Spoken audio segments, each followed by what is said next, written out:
Jordan Zebo, Baysangour Shamsudinov, volume 2, les gars. Cette fois-ci, le chasseur devient le chassé. Puisque... Ah non, mais là, on met les petits plats dans les grands. On met les petits plats dans les grands, les gars. On est entre nous. Puisque vous le savez, il y a un an, upset absolument monstrueux. Puisque Jordan Zebo s'inclinait, s'imposait. Je ne sais pas ce qui m'arrive. Je ne sais pas ce qui m'arrive. T'es encore sous le choc, finalement. Je suis encore sous le choc. S'imposer KO 4ème round face à Baki, à la surprise quasi générale, puisqu'il avait perdu les 3 premiers rounds, et Baki qui maîtrisait. Depuis, Baki, vous l'avez vu ou su, donc avant le combat, s'était fait les ligaments croisés, et donc, grosse période, opération, puis rééducation, et donc là, un petit peu plus d'un an plus tard, le 20 novembre prochain, revanche à l'Adidas Arena. On n'est plus à Strasbourg, on est donc à Paris entre les deux hommes, toujours pour la ceinture. Et le combat que tout le monde voulait voir pour vraiment savoir quand les deux sont sur pied, puisqu'a priori, j'espère en tout cas, aucun des deux ne sera blessé, qui va s'imposer. Puis j'en profite pour vous dire que via notre lien en description et puis en premier commentaire, vous avez moins 15% sur les places. Ça mange pas de pain, ça fait plaisir parce que ça risque de partir très vite. Mais bon, bref, Big Rusty, revenons à nos moutons. C'était le combat à faire et je suis content qu'une orga française fasse enfin la revanche que tout le monde veut et qu'on se fasse pas choper nos top fighters par le PFL par exemple. Ouais, c'est clair. Ça fait vraiment plaisir d'avoir cette revanche-là dans une orga française et pour le coup, l'histoire va être vraiment passionnante. Mais pour l'un et pour l'autre. Parce que pour Baki, mais je suis tellement curieux de savoir parce que c'est son combat de retour direct. Et je suis tellement curieux de savoir comment est-ce qu'il revient, psychologiquement comment est-ce qu'il voit les choses. On en a eu un petit aperçu, il a fait une vidéo récemment avec Im Tarzan qui était très intéressante, où on a pu en voir un petit peu sur sa psychologie et sur là où il en était. Mais le fait de revenir un an plus tard sans avoir de combat pour se remettre un petit peu, pour reprendre confiance ou quoi que ce soit, c'est quand même très très osé, c'est peut-être qu'on pourrait prendre un risque, je sais pas, mais en tout cas, voilà, il aura vraiment pas de combat pour se réchauffer. C'est direct dans le grand bain sur un combat où les enjeux vont être au maximum immédiatement. Tandis que Jordan, il a eu le temps de faire 1 ou 2 combats entre temps, 2 je crois. 2 combats. Voilà, 2 combats, 2 défenses de titre, si je ne m'abuse. Et donc, lui, il est resté dans ce rythme-là. Mais même pour Jordan, tu vois, je suis curieux et je trouve ça vraiment intéressant. Parce que pour les deux, il y a des enjeux. Je pense que les deux, ils ont l'UFC en ligne de mire. Mais pour Jordan, c'est bien parce que les 2 derniers combats, c'était pas des combats qui étaient très médiatisés. Donc là, ça lui fait reprendre encore un boost. Et ça lui permettra, s'il gagne contre Baki à la revanche, de là vraiment poinçonner le truc en mode, pour tous ceux qui disent il y avait le genou gauche, voilà ce que ça donne quand il est à 100%, là il n'y aura plus d'excuses. Donc je trouve ça très stylé de la part de Jordan de prendre le combat aussi parce que c'est risqué et que c'est pas qu'il a rien à gagner parce qu'il a à gagner. Je veux dire, quand tu bats 2 fois Baki, quand là tu le bats alors que donc il y aura plus le bail de il était blessé machin, il a beaucoup à y gagner et puis même ne serait-ce que comme ce sera voilà, ça va exploser médiatiquement encore une fois probablement, donc c'est très bien pour lui. Mais c'est risqué dans le sens où il aurait très bien pu essayer de continuer à faire des défenses de titre et d'attendre, d'enchaîner les victoires et d'attendre potentiellement l'appel de l'UFC. Donc pour l'un et pour l'autre, c'est quand même des risques, c'est des énormes enjeux, l'histoire est intéressante et ouais, psychologiquement, la manière dont ils vont arriver, ça va vraiment être intéressant quoi. Parlons-en, générique. Soit.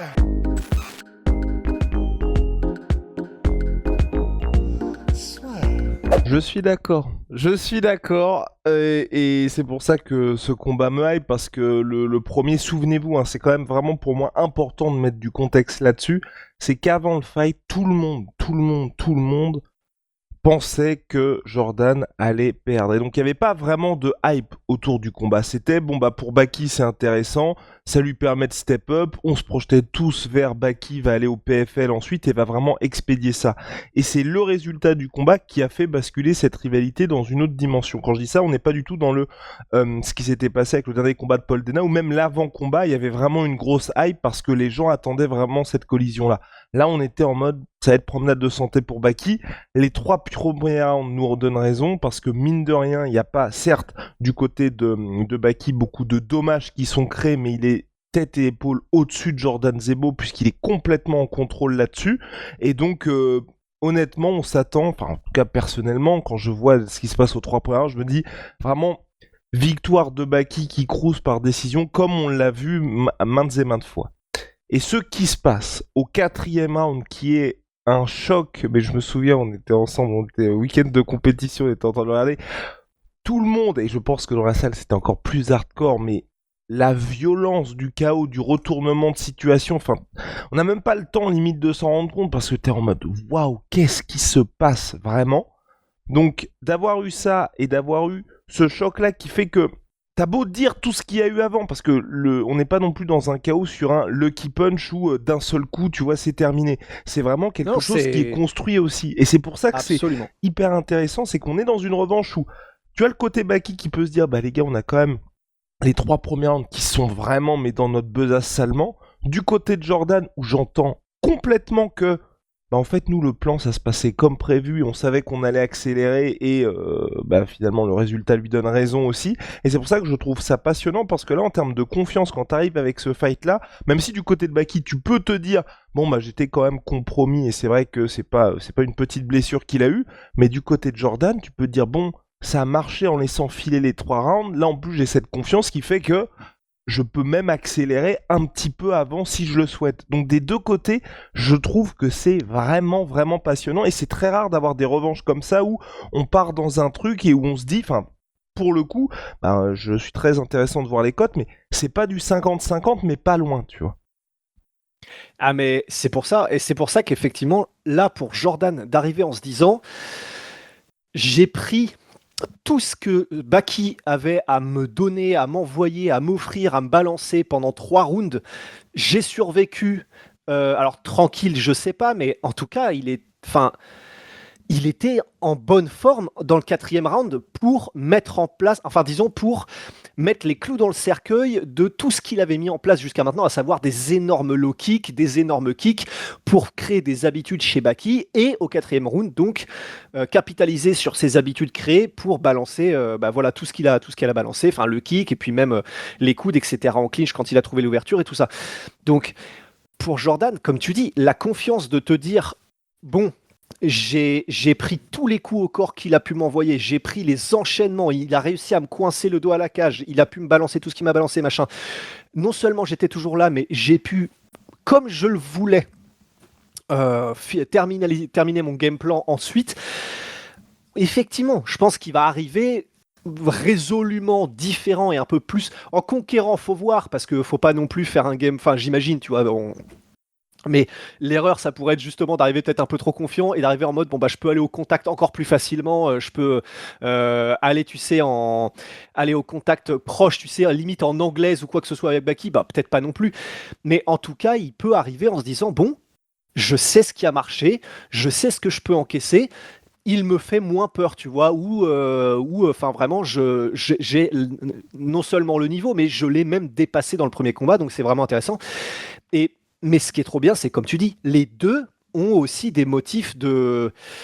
Ah, c'est pas d'espoir, mais Baki, c'est pareil, tu vois. Baki, il peut arriver en se disant bon, clairement, il y a certaines choses qu'il faut que je modifie, mais j'ai gagné les 3 premiers rounds très clairement sans aucune discussion possible. Je réussissais moi aussi à le cadrer, le mettre le dos à la cage comme je le voulais, et puis déclencher mes combinaisons et trucs comme ça.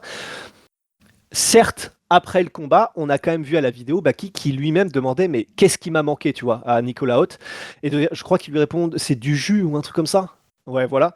Mais donc, il y a eu des choses, effectivement, où même alors que tout semblait se dérouler comme prévu pour Baki, il y a des trucs qui ont manqué. Et donc ça, bah, il a eu 1 an pour modifier ce qu'il y avait à modifier, et il le dit d'ailleurs dans l'entretien avec Kim Tarzan, mais c'est le fait que là, bah, il a eu le temps pendant 1 an de vraiment se poser pour travailler sur des trucs sur lesquels il n'a pas le temps de travailler quand il enchaîne les combats. Et ben même ça va être intéressant aussi.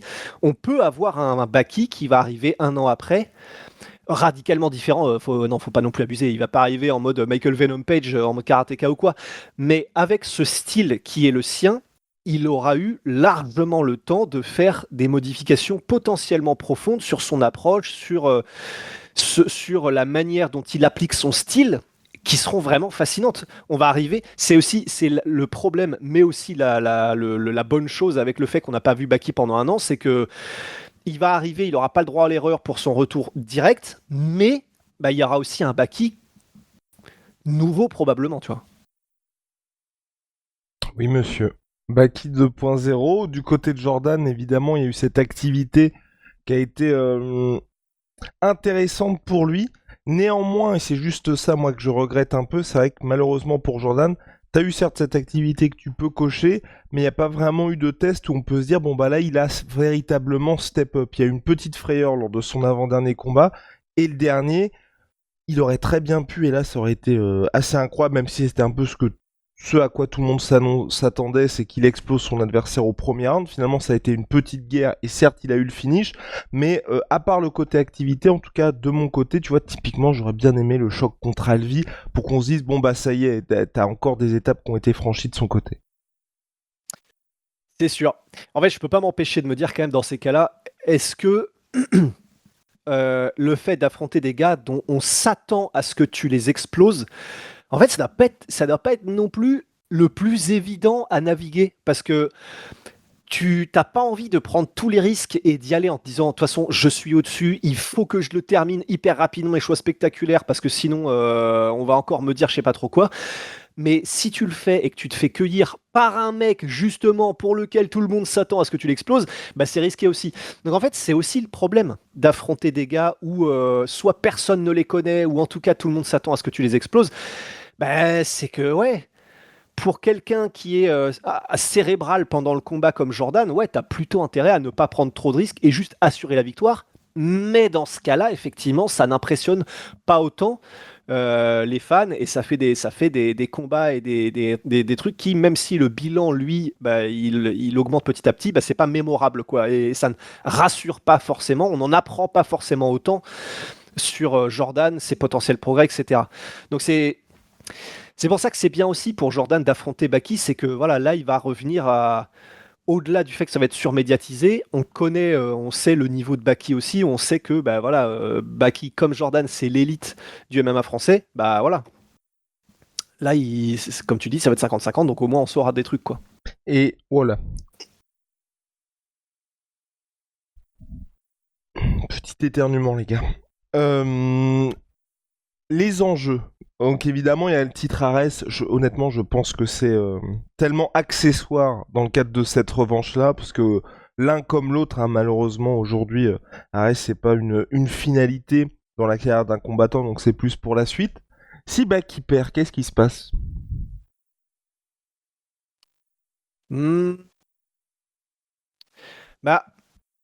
Évidemment, là, ce sera pas évident du coup d'en revenir aussi facilement. En tout cas, ça prendra plus de temps parce que là, du coup, il y aura pas de belle. Hein. Enfin, s'il perd, ce sera 2 d'affilée. Et là, effectivement, je pense que Jordan, lui, il va là continuer sa carrière. Et à mon avis, il y aura pas d'autres combats. Ou alors, bien des années plus tard, s'il se revoit à l'UFC ou dans une autre orga. Mais là, ça enterrera complètement cette rivalité. Et l'avantage, c'est ils ont tous les deux, je crois, que 24 ans, ou en tout cas 24 ou 25, donc ils sont encore super jeunes. Donc, même si Baki perd, en fait, pour les deux, j'ai envie de dire, que ce soit Baki ou Jordan, le truc, c'est que si c'est Jordan qui perd, est-ce qu'il y a un troisième combat? Et là, pour le coup, ouais, ce sera intéressant, dépendant de la physionomie du combat, mais ça nous engagerait encore sur un troisième combat. Oh là là, 25 ans pour Jordan, 24 pour Baki. Voilà, c'est ça.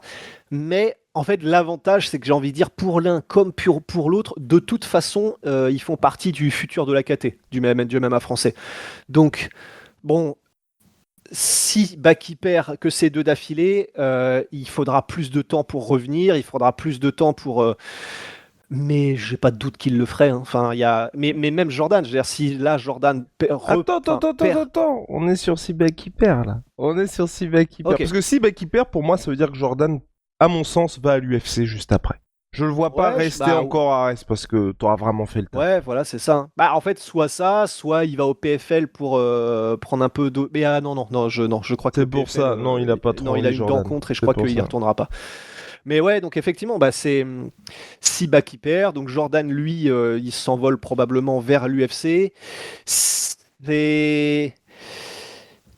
Ça dépendra aussi probablement de s'il y a défaite, de comment elle est, dans le sens où si c'est un combat, mais qui n'est pas un combat des plus intéressants, qui n'est pas un combat très spectaculaire, parce que voilà, est-ce que l'UFC appellerait Jordan directement si le combat n'est pas hyper Bah, intéressant? Pas forcément non plus, tu vois. ouais, mais pour moi, tu montreras aussi ce truc de blessure ou pas. Tu vois, même un Ouais, ça Baki c'est à sûr. 100%, je m'impose contre lui.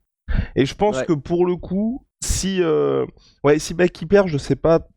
Je sais pas trop ce qui se passe pour Baki non plus, parce que c'est vrai que est-ce qu'il il change aussi d'organisation pour entamer un nouveau cycle ailleurs. Ça peut être aussi un truc qui peut se faire, parce que c'est vrai que pour l'un comme pour l'autre, j'ai un peu ce sentiment que c'est le combat final en termes de progression et de ce que Ares peut potentiellement proposer pour se dire bon bah tu vas voir ce qui va se passer, parce qu'a priori Alvi va aller du côté des Dana White Contender Series, donc tu sais, même quand tu te projettes un peu, malheureusement, ils vont faire venir des mecs, mais est-ce que c'est des gars, on en parlait pour Jordan, c'est bien pour l'activité, mais c'est pas des gars où tu vas un petit peu step up de niveau pour la suite. Donc je sais pas, pour l'un comme pour l'autre, moi j'ai tendance à dire que ce serait peut-être bien d'aller ailleurs. Et donc si Baki gagne, ouais. Si Baki gagne, si Jordan perd, je vois pas dans tous les cas une Bah, trilogie. Je vois pas une trilogie, moi. ouais, tu penses pas? Bah, en fait, Bah, ce que je... Oh, on est bataille de... ce que je me disais, c'est que pour Baki, à la manière de Jordan, si tu gagnes, tu sais, t'as un peu ce côté. Bon, bah voilà, je vous ai montré en fait ce qui se passe quand je suis à en 100%. mode Poata dans KLF2. Voilà, c'est ça. Est-ce que je vais perdre mon temps vraiment à encore faire un autre combat alors que là, vous avez tous vu ce qui se passe quand je suis sur deux jambes? Ouais, ouais, c'est sûr, c'est sûr. Bah, c'est sûr. Mais en fait, ça dépendra tellement de la manière dont le combat se passe, qui que soit le gagnant. Parce que, mais même l'avant-combat va être intéressant, justement. Et on va avoir vraiment un avant-combat intéressant. Le combat sera fascinant. Mais parce que dans l'avant-combat, on aura donc un Jordan qui sera en mode, bah, je vais vous montrer, en fait, qu'il n'y a aucune différence, voire même, je vais essayer de lui mettre encore plus cher ou alors encore plus tôt. On va voir, mais de toute façon, ce sera pareil. Il l'a déjà dit, hein, c'est pour ça que je me permets de dire ça, c'est qu'il l'a déjà dit. Jordan. Et puis pour Baki, ça va être intéressant. Alors pour Baki, je suis trop intéressé de savoir comment est-ce qu'il approche cet avant-combat, parce que en gros, c'est vraiment, mais c'est ça qui est beau avec Baki, c'est que bon, en fait, comme il est ultra smart, il sait déjà et il le sait très bien que quoi qu'il dise là dans l'avant-combat sur le combat en lui-même, sur Jordan, etc. Quel que soit ce qu'ils disent, il n'a pas un seul moyen, vu qu'il a perdu le dernier combat, il n'a pas un seul moyen de, quoi qu'ils disent, les fans ne vont pas lui tomber dessus. S'il essaie de la jouer humble, ou en tout cas de la jouer vraiment posée, en mode ouais, bah voilà, il y a ça qui se sont passés, j'aurais pas dû faire ça, ça, ça, j'ai merdé ça, ça, ça, bah les gens vont juste lui dire, eh bah voilà, hein, ça t'a rendu humble finalement cette histoire. Donc il y aura ce côté. Et puis évidemment, s'il refait du trash talk, s'il est en mode c'était un accident, mais là je vais l'éclater, bah, il se fera démonter aussi. Donc, et il le sait, tu vois, parce que et il sait que donc dans l'avant-combat, en gros, il a aucun moyen de toute façon de s'attirer la bonne grâce des fans, qui, comme il a perdu son dernier combat, vont lui tomber dessus. Mais donc, je suis très curieux de savoir comment est-ce que les deux vont approcher les choses. Jordan, je pense qu'il va rester sur sa ligne éditoriale comme il a depuis quelques semaines, quoi. Mais ouais, enfin voilà. Sa ligne éditoriale depuis quelques semaines. Yeah. Ouais, mais ça aussi, oui, non, mais c'est pour ça. T'as vraiment raison. Les deux choses vont être passionnantes parce que t'as quand même un U-turn à expliquer aux gens. Tu m'entends? Oui, ouais. Et tu penses qu'il l'expliquera comment ça, du coup? Qui ça? Jordan. Mais le U-turn par rapport à quoi? Le U-turn par rapport à moi, c'est ça aussi qui va évidemment m'intéresser, c'est ce U-turn de bon bah là effectivement tu donnes à nouveau ta chance à Baki. Et au regard de tout ce qui s'est passé, d'évidemment tout ça, un combat que tu ne voulais pas forcément, parce que ça fait 1 an que tout le monde pose la question à Jordan de comment ça va se passer la suite, est-ce que tu as envie d'affronter Baki, émotionnellement, visiblement, ça avait été assez compliqué pour lui. Comment est-ce que tu justifies ça?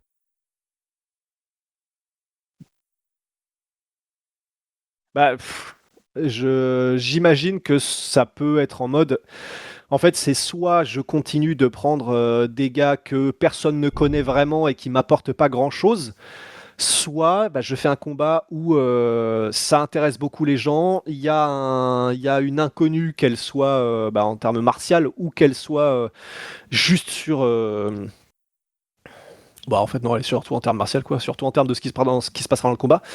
Mais ouais, en fait, si le choix il est entre continuer de tabasser des mecs que personne connaît où tout le monde s'attend à ce que tu les tapes et donc quand tu les tapes mais que c'est pas comme les gens l'attendent, bah tu te fais quand même traquer, ou alors combattre effectivement un Baki qui est beaucoup plus médiatisé, dont tout le monde connaît son niveau et donc ça t'apporte vraiment quelque chose si tu le bats, d'autant plus qu'il y a ce truc du genou et machin.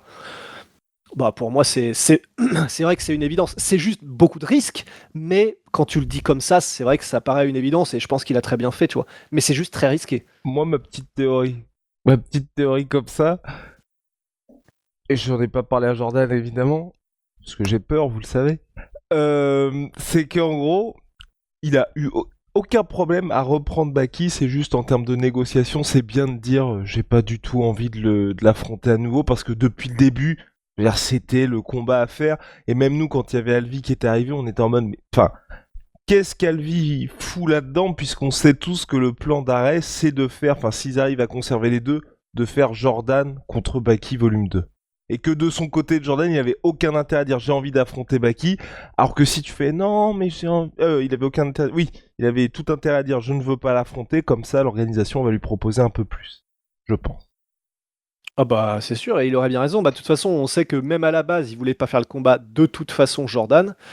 Après le combat, juste après, il a dit de toute façon, c'est fini, il n'y aura pas de revanche parce que j'ai pas envie. Et puis, enfin, il avait punchliné même, je crois qu'il avait dit j'ai pas envie de lui refaire mal à ce point-là ou un truc comme ça. J'espère qu'il a vraiment, du coup, là, pris un très très très gros chèque et il le mérite pour cette revanche parce que c'est pas forcément ce qu'il voulait. Donc, oui, oui, t'as raison, il y a probablement de ça aussi. Et surtout qu'on n'a pas vraiment parlé de ça, mais je sais pas ce que t'en penses, mais j'ai pas le sentiment qu'il ait grand chose à perdre, Jordan, finalement. Parce que oui, il y a le combat en fonction, évidemment.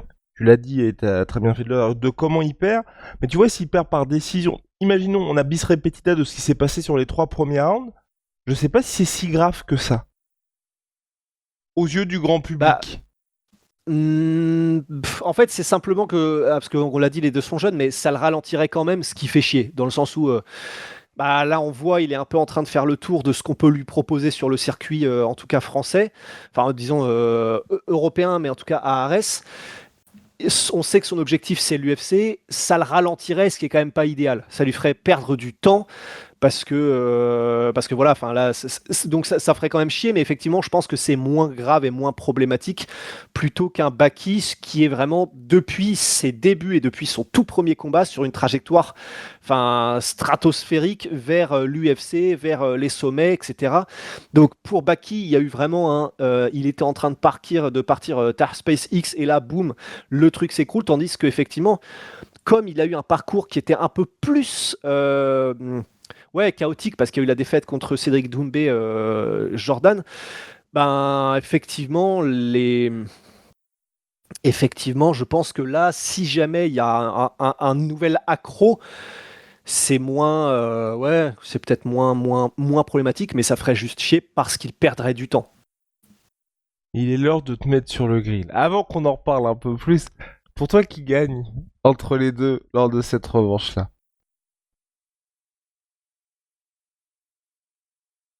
Ben, en fait, tu vois, je vais être tout à fait honnête. Ah, oh, Euh, première en fait, fois, les gars. Première fois, ça première fait fois 10 ever. Ouais. Non, mais bah après, en fait, le problème, c'est que là, de toute façon, comme je surkiffe les deux, bon, Oui. bah voilà, je surkiffe les deux.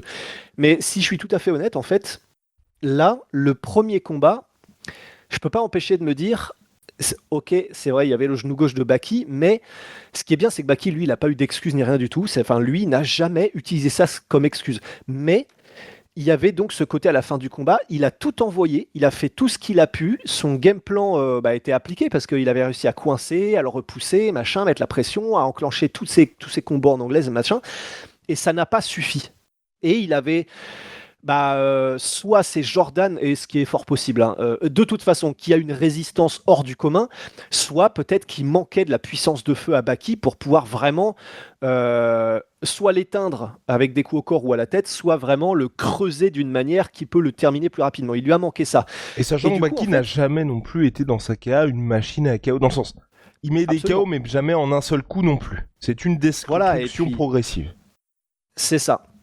C'est pas une puissance de feu dans les poings destructrice où tu sens que ça n'est qu'une question de temps avant que le mec ne plie. Il réussit à les finir, mais effectivement, c'est beaucoup plus sur la durée. Donc en fait, je peux pas m'empêcher de me dire, je suis hyper curieux de voir si, d'une manière ou d'une autre, le nouveau Baki a pu faire des ajustements, que ce soit dans la prépa ou que ce soit dans l'approche ou dans la technique, j'en sais rien, tu vois. Mais pour réussir à avoir plus ouais, c'est ça, cette puissance de feu qui fait qu'il peut être beaucoup plus faire beaucoup plus mal, beaucoup plus vite, et donc terminer les gars beaucoup plus facilement. Parce que si ça n'est pas le cas, j'ai presque envie de dire, il pourra gagner peut-être le combat si c'est le même Baki, entre guillemets, tu vois, qui arrivait que le premier combat. Il pourra gagner le combat par décision et dominer techniquement Jordan. Mais ce qui me ferait peur, c'est vraiment ce côté, s'il n'a pas les armes pour finir Jordan, on a vu que Jordan, il fait quand même très mal avec ses kicks, surtout sur des 5 rounds. Jordan, en fait, c'est un cauchemar, surtout sur 5 rounds en réalité. Ouais, j'aurais presque un peu peur du coup que ça puisse être une bis repetita. Waouh! Waouh, waouh, waouh, waouh, waouh! Non, Eh, en fait, tu vois, rationnellement. En fait, qu'est-ce qui s'oppose à ce truc-là que je viens de dire? Parce que évidemment, ce sera pas le la même, raison! ce sera pas les mêmes combats. La raison, ça y est, le mec raconte n'importe quoi. Non, ça m'énerve, c'est fatigant parce que nous sommes souvent d'accord, donc les gens qui veulent un peu de débat, voilà, vont être encore Après, je peux dégoûtés. t'insulter ta grand-mère, hein, si tu veux. Allez, c'est parti, c'est parti, c'est parti. Non, mais je suis d'accord avec toi parce qu'il y a vraiment ce côté, et pour moi, c'est le gros point d'interrogation. C'est pour ça que j'ai tendance à aller Baki va cruiser vers décision. Beaucoup de mal à voir Baki finir Jordan, parce que Jordan, là où il m'a vraiment impressionné, c'est pas dans ses performances, mais c'est vraiment la capacité du mec, à part le combat contre Cédric, mais à part se dire que si vous arrivez à l'éteindre en un coup, ce qui n'est arrivé qu'une seule fois dans la carrière de Jordan, à chaque fois, il y a des moments où le gars est littéralement à ça de perdre. Sauf que il arrive toujours à s'accrocher, toujours à s'en sortir. Et ça, malheureusement, Baki n'a vécu cette situation-là qu'une seule fois, c'était contre Jordan, et donc il a perdu ce combat. Donc on n'a pas d'autres échantillons comme ça. Alors que Jordan, je veux dire, c'est un truc, j'ai pas de mal, encore une fois, à le voir perdre les rounds, à le voir se faire toucher par Baki. Sauf que, est-ce que ce sera des moments où Baki va pouvoir suffisamment prendre l'ascendant pour finir Jordan? J'ai pas le sentiment, parce qu'on l'a vu tellement de fois, Jordan, vivre ça. Même son dernier combat contre le Portugais, à des moments, il a fait flipper tout le monde. Sauf qu'il finit par s'en sortir. Et donc c'est pour ça que je suis vraiment dans un truc où je me dis, soit Baki arrive à le terminer, qui est quand même, faut y aller, parce que là, il y a quand même beaucoup d'échantillons, et Jordan, ça n'est arrivé qu'une seule fois, ou soit il finira par trouver un moyen Jordan Zebo. Mais d'un autre côté, tu vois, maintenant que tu le dis, j'ai envie de dire... C'est le moment de manifester. J'ai envie de dire, d'un autre côté, ça veut dire que... Parce que je me souviendrai toujours, tu vois, je sais plus à quelle occasion on avait interviewé Baki, c'était peut-être il y a quelques interviews déjà, où on disait, voilà, tu sais, le fait que forcément, ce qui t'est reproché, c'est de ne pas terminer tes adversaires aussi facilement, avec violence, etc. Et en gros, il avait répondu, ouais, mais, et ça, c'est quelque chose sur lequel il faut que je travaille, donc là, c'est Baki qui parle, c'est pas moi, mais c'est quelque chose sur lequel il faut que je travaille, mais c'est, en gros, lorsque je vois des opportunités, y aller vraiment plutôt que de la jouer un peu plus sécurité et de continuer à dominer, mais sans forcément s'engouffrer dans les brèches où je les vois, que ce soit debout ou au sol, pour vraiment finir les gars. Et ça, honnêtement, ça, j'y crois à 100%, puisque ça se voit dans ses combats. Il domine totalement ses adversaires, et j'aurais du mal à croire quand même que s'il n'accélérait pas un peu plus, il ne pouvait pas les finir. Donc en fait, il peut, mais c'est juste que tout son style jusqu'à présent, il s'est habitué lui-même dans les combats Baki à ne pas le faire. Mais donc, ce que ça veut dire aussi, c'est que si là il arrive, mais c'est pour ça que c'est trop fascinant. Est-ce que tu as eu la première fois où ça t'a coûté très très cher là? Voilà. Mais c'est ça qui est absolument fascinant avec ce combat, mais c'est que donc là, il va arriver direct, et si Baki arrive dans ce combat, qui est son combat de retour en mode maintenant je prends un peu plus de risques, ok je m'ouvre un peu plus, mais par contre j'augmente mes chances de finir le gars, il peut, je pense qu'il en a largement les capacités, parce que ça veut dire qu'il appuie un peu plus encore sur ses coups. Ça veut dire qu'il fait des combinaisons à la Topuria, et il pourrait, tu vois, avoir un style à la Topuria un peu plus, où il engage un pourcentage de plus pour vraiment transpercer les mecs contre la cage. Donc forcément, il surengage un peu plus, ce qui va laisser des ouvertures, des machins, mais par contre, il lui-même se donne plus de capacité de finir. Il le peut. En fait, comme techniquement, il est à un tel niveau Baki, effectivement, maintenant, c'est vraiment des questions de réglage et d'arbitrage sur ce qu'il se permet ou pas. Et donc, là où je veux en venir avec tout ça, c'est que, par contre, si donc on a un Baki, mais ce serait tellement couillu, qui arrive pour son combat de retour, alors qu'il sort de première défaite, première blessure, premier KO, et qui arrive un peu plus en mettant les curseurs sur « je vais appuyer encore un peu plus, quitte à prendre un peu plus de risques », mais que de cette manière, il termine Jordan, là, on peut voir le truc dans l'autre sens, à savoir, putain, pour terminer un Jordan Zebo dont on connaît la solidité, et pour le terminer, pas sur un coup comme ça, un peu à froid, où il faut trouver l'ouverture de sniper parfaite comme Cédric Doumbé, mais sur la durée, le mec qui réussira à faire plier et à mettre hors d'état de nuire un Jordan Zebo sur la durée sur un combat, maintenant qu'on sait à quel point Jordan est une solidité mais diamantaire, je sais pas si ça se dit, là ça voudra dire quelque chose. Donc finalement, tu vois, en fait si, ça, du coup, s'il arrive à le faire Baki, là ce sera un énorme, j'allais faire un anglicisme, mais tu vois, un statement, ce sera une vraie déclaration de oula. Ah oui, c'est peut-être pas le même Baki. Donc en fait, il peut faire un truc de fou, en réalité. Rendez-vous le 20 novembre. Les gars, si Rustin vous a pas hypé, je ne sais pas ce qui peut vous hyper pour cette revanche. En tout cas, nous, voilà, c'est simple. On est en TVO et on y sera toujours d'ici là. Code la sueur 10 sur absolument tout TVO, de la casquette aux chaussettes. La qualité est allemande. Et puis voilà, il y a la gamme sport ou la gamme un peu plus lifestyle. Tranquille, à la Big Rusty. Pour bien remplir tout ça, comme d'hab, c'est NutriPure, made in France, naturel. Code la sueur pour votre première commande, vous avez moins 10%, puis moins 10% cagnoté ad vitam sur votre compte. Et puis en ce moment, les gars, il fait chaud, on s'hydrate avec du Holy Moly. Révolution dans les boissons énergisantes, thé glacé, boissons de réhydratation. Plein de saveurs, et surtout ça fonctionne. Code la sueur 5 pour votre première commande, moins 5 €. Vous avez déjà commandé chez eux. Code la sueur 10, moins 10%. Bye.